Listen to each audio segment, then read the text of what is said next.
This channel does not promote any violent, harmful, or illegal activities. All content provided by this channel is meant for an educational purpose only. Trinamool সরকার এই বঙ্গকে অনুপ্রবেশকারীদের স্বর্গরাজ্য বানিয়ে ফেলেছে। তীব্র আক্রমণ কেন্দ্রীয় স্বরাষ্ট্রমন্ত্রী অমিত শাহ, রীতিমতো এসআইআর আবহ চলছে এবং সেই এসআইআর আবহেই অনুপ্রবেশ নিয়ে এই রাজ্যের সরকারকে তীব্র আক্রমণ অমিত শাহ। এমন কোন সরকার আছে যে সীমান্তে বেড়া দিতে চায় না? সরাসরি মমতা বন্দ্যোপাধ্যায়কে প্রশ্ন অমিত শাহ। जहां पर भी बंगाल में जाते हैं पूरे बंगाल की जनता घुसपैठियों से त्रस्त है। क्या कोई राज्य सरकार ऐसी हो सकती है जो घुसपैठियों की पनाहगाह अपने राज्य को बना दे? राष्ट्रीय सुरक्षा पर एक कितना बड़ा खतरा है, इसका जवाब बंगाल की मुख्यमंत्री ने बंगाल के चुनाव में दे। वो ठीकरा फोड़ते हैं कि बीएसएफ है, वो रोक नहीं रही है। ममता जी, मैं आज आपको इस सार्वजनिक प्रेस वार्ता में पूछना चाहता हूं कि कौन सरकार है, कौन सी सरकार है बांग्लादेश की पूरी सीमा पर जो वाड़बंदी करने के लिए, बॉर्डर पर फेंसिंग करने के लिए जमीन नहीं देती है? अगर आप जवाब न दे पाए तो मैं ही देता हूं, आपकी ही सरकार है जो जमीन नहीं देती है, जिसके कारण फेंसिंग का काम समाप्त नहीं होता है। फिर भी भौगोलिक रूप से कठिन सीमा पर से कोई घुस कर आता है तो कहां जाता है? सबसे पहले बंगाल के गांव में जाता है। आपका पटवारी क्या कर रहा है? आपका थाना क्या कर रहा है? क्यों इसको अरेस्ट नहीं किया जाता? क्यों उस पर केस दर्ज नहीं होता? क्यों इसको वापस भेजा नहीं जाता? जवाब है क्या आपके पास? क्या बंगाल की मुख्यमंत्री जवाब दे सकती है कि असम में घुसपैठ क्यों बंद हो गई? त्रिपुरा में घुसपैठ क्यों बंद हो गई? सिर्फ बंगाल में क्यों होती है? क्योंकि आपकी निगहबानी में घुसपैठ कराई जाती है और बंगाल को धीरे धीरे डेमोग्राफी चेंज कर कर आपकी वोट बैंक को पुख्ता करनी चाहती है। मगर ये लंबा नहीं चलेगा। बंगाल की जनता अब जान गई है और इसके खिलाफ लामबंद भी हो रही है। और मुझे मालूम है अगला चुनाव घुसपैठियों को निकालने के मुद्दे पर और घुसपैठ रोकने के मुद्दे पर लड़े जाने वाला है।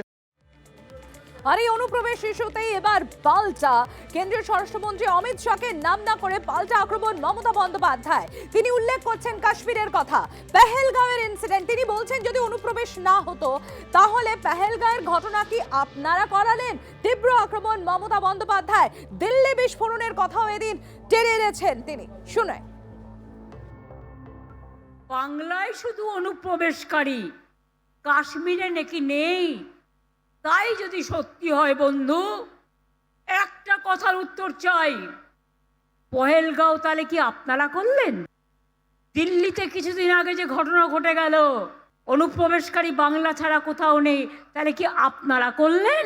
যত দোষ বাংলা, এই রাজনৈতিক হ্যাংলা, রাজনৈতিক হ্যাংলার দল। আগের বার এসে বলেছিল ইসবার 200 পার হয়ে গেছে, পগার পার। সীমান্তে জমি না দেওয়া নিয়ে অমিত শাহের তোলা অভিযোগ ওড়ালেন মমতা বন্দ্যোপাধ্যায়। পরিসংখ্যান তুলে ধরে বিজেপিকে জবাব মুখ্যমন্ত্রীর। পেট্রাপোল, ঘোকসাডাঙ্গা, চাংড়াবান্ধায় কে জমি দিয়েছে প্রশ্ন তুলে নাম না করে অমিত শাহকে আক্রমণ মমতা বন্দ্যোপাধ্যায়। আজকে বলছেন মমতা ব্যানার্জি জমি দেয়নি। মমতা ব্যানার্জি জমি না দিলে এই তারকেশ্বর বিষ্ণুপুর লাইন কে করে গেছে? মমতা ব্যানার্জি করে গেছে, আপনি নন। জিজ্ঞেস করুন দুঃশাসন কমরেডদের, ওরা এখন কমরেড হয়ে গেছে। কমরেড না বোমরেড আমি জানি না, মানেটা আমার জানা নেই। আমি যদি জমি না দিতাম তাহলে ইসিএল এর জমিগুলো কয়লা তুলবার জন্য কোথার থেকে আসতো? রানীগঞ্জে জমি কে দিয়েছে? বনগাঁ পেট্রোপোলে জমি কে দিয়েছে? ঘোকসাডাঙ্গায় জমি কে দিয়েছে? চ্যাংড়াবান্ধ মালবাজারে জমি কে দিয়েছে?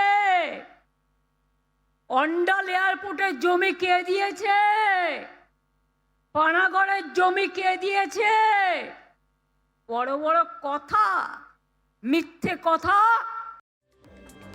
তৃণমূল সরকারের বিরুদ্ধে তোষণের রাজনীতির অভিযোগ তুলে রীতিমতো সরব কেন্দ্রীয় স্বরাষ্ট্রমন্ত্রী অমিত শাহ। তিনি খোঁচা দিচ্ছেন তৃণমূল সরকারকে যে তোষণের রাজনীতি করা হচ্ছে আর এখন মলম লাগানোর চেষ্টা।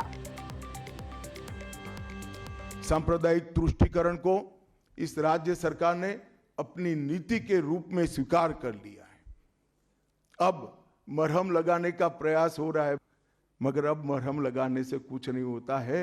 हृदय पर बंगाल की हिंदुओं के हृदय पर घाव इतना गहरा बैठ गया है कि कोई मरहम काम नहीं आएगा।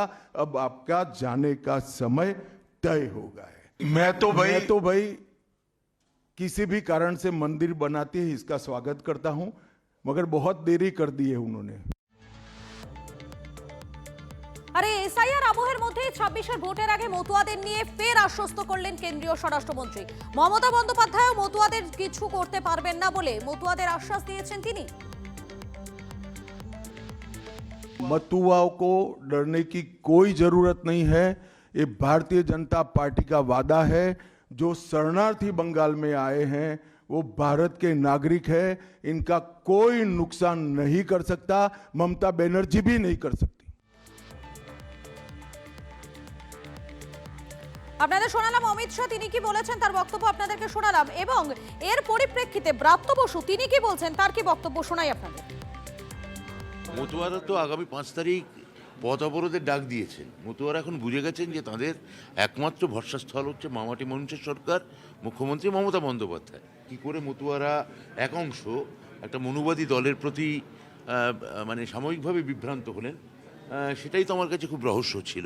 কিন্তু যাই হোক, মতুয়া সম্প্রদায়ের মানুষরা তারা বুঝতে পারছেন যে কোনো মনুবাদী দল যারা হরিচাঁদ গুরুচাঁদের দর্শনগতভাবে বিরোধী, সাবল্টান চিন্তাভাবনার বিরোধী, তারা কিছুতেই মতুয়াদের পক্ষে থাকতে পারেন না। এটা মতুয়ারাও ধীরে ধীরে আমার ধারণা বুঝতে পারছেন। রাজ্যে এসে অমিত শাহের নাগরিকত্ব বার্তায় খুশি মতুয়ারা। নাগরিকত্ব পাওয়ার ব্যাপারে আশাবাদী, তবে পদ্ধতিগত জটিলতা যাতে না থাকে সেই আবেদনও রাখছেন মতুয়ারা। এই সমস্যা সৃষ্টি হয়েছে স্বাধীনতার পর থেকে। দল এসেছে, দল গিয়েছে, কিন্তু কেউ সম্পূর্ণভাবে এই সমস্যার সমাধান করেনি।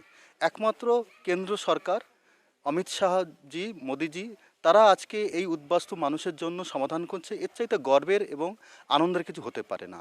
আমি তো 100% খুশি এবং তথা হিন্দু সমাজ খুশি। হিন্দু ধর্মকে বজায় রাখার জন্য এই দেশ ছেড়ে তারা মাতৃভূমি ছেড়ে দেশে এসছে। অমিত শাহ যে কথাটা বলেছে এই কথাটা সঠিক। তাদের সবাইকে নাগরিকত্ব পাক। এক একটা রাজনৈতিক পার্টি থেকে এক এক রকম মন্তব্য করে, তো আমরা সেন্ট্রাল গভর্নমেন্ট যেটা বলছে তো সেন্ট্রালকে আমাদের আস্থা করে থাকতে হয়। সেন্ট্রাল থেকে যেটা ডিক্লারেশন হয় সেটা কিন্তু আমাদের মেনে নিতে হয়। মানে কারণ রাষ্ট্রটা হচ্ছে গিয়ে ভারত, রাজ্যটা হচ্ছে গিয়ে পশ্চিমবঙ্গ। তো পশ্চিমবঙ্গ হচ্ছে গিয়ে একটা রাষ্ট্রের একটা রাজ্য।